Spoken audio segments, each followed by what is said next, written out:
Hi, this is Mrs. Brown. Happy Monday.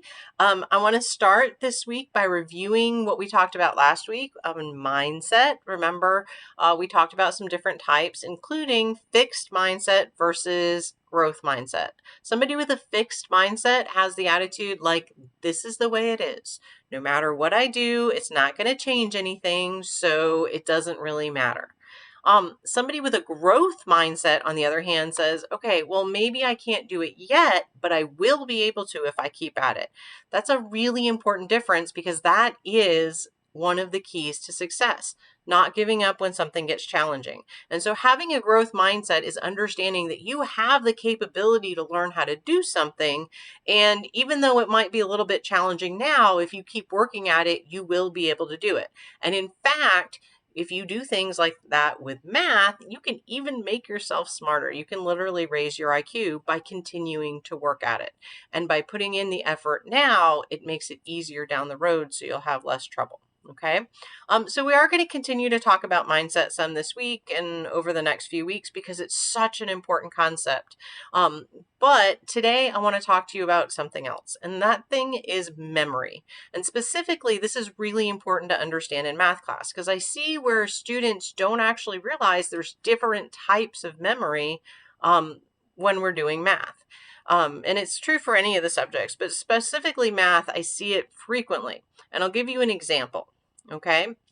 So let's say I bring up adding fractions. Adding fractions is a skill from elementary school. So everybody's done it. And you may look at it and go like, oh yeah, I remember. We did that last year. I totally get it. And so you're feeling pretty confident because you're like, yeah, I got this. I was fine with it. And then when I actually give you a problem to do it, you're like, oh wait, what? Was I supposed to find a common denominator? Or is it, am I supposed to, what am I, geez, I don't remember. And suddenly your confidence level goes from up here to way down here because you suddenly are like, wow, I must be dumb or something. Now, first of all, you shouldn't be saying, I must be dumb, because that is a fixed mindset. Remember that you may not be able to do it at that moment, but you will be able to. And what you've actually done is identified that adding fractions in that particular scenario is a type of memory called recognition instead of recall.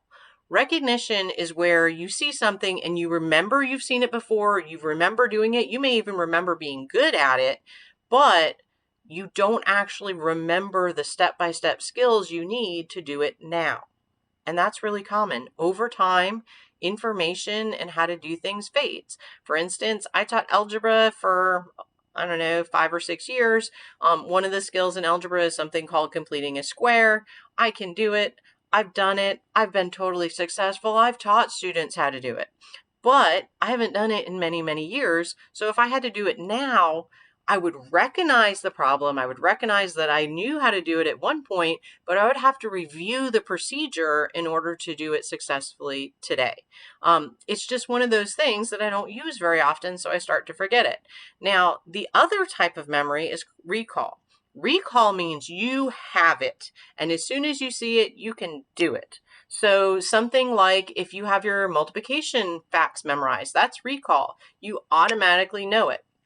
It's not that you just recognize it, you actually can do the answer or you memorize the answer in that case. If you have recall, if I gave you a adding fractions problem, you could just add the fractions and you wouldn't have to review it, and it would be just a straightforward math problem. And so for me, something like solving problems with the quadratic formula, I have that in recall. That's something that I did frequently, not just when I taught algebra, but when I did it in high school a long time ago in a galaxy far, far away. And I've done so many problems with quadratic formula that I could sit down, even though I haven't done a problem in a very long time, I could still sit down, write out the formula, and solve that problem with no problem. So there's a difference between the two types of memory. And the reason this is important in math is a lot of times when you've done something previously, if you didn't get to that recall stage, you haven't done it enough that it's just right there, you recognize it, but you don't remember the specific procedure. And that's why these preparing to learn days that we're going to be having. Last week you had one, it has a diagnostic and then maybe some things to kind of go back and review things that you might be having trouble with. Those are really important because that's going to help you identify if it's something you just recognize or if it's something that you recall. And if it's not something you recall, if we take a little bit of time to kind of refresh your memory on the steps and those sorts of things, that means when you're using that knowledge for the new skill, you're going to be much more successful. There's going to be way less frustration, all of those things. It's going to make a huge difference. Okay.